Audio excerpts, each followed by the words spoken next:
To transfer tokens on Solana, you need associated token accounts for both the sender and recipient.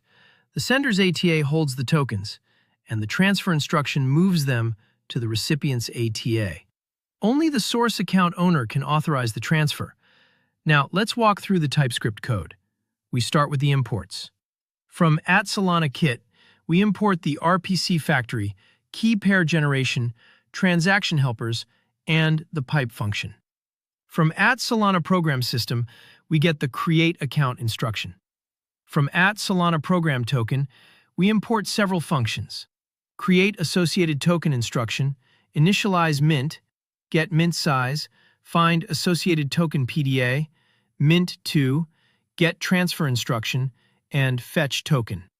We create an RPC connection and generate two key pairs, the fee pair, who is also the sender, and a recipient. We airdrop one SOL to fund the fee pair.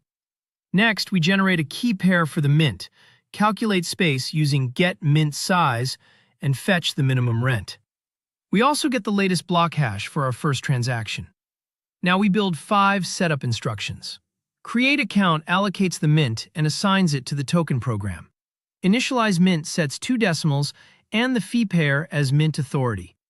Then we derive and create associated token accounts for both the sender and recipient. Each ATA is a PDA derived from the mint and the owner's address. Mint2 deposits 100 base units into the sender's ATA. With 2 decimals, that's 1.00 tokens. We combine all 5 instructions and build the transaction with pipe, sign it, and send it. Now the actual transfer. We fetch a fresh block hash and create the transfer instruction.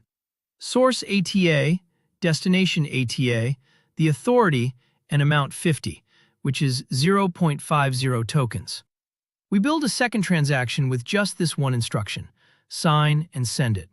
Finally, we use fetch token to read both accounts.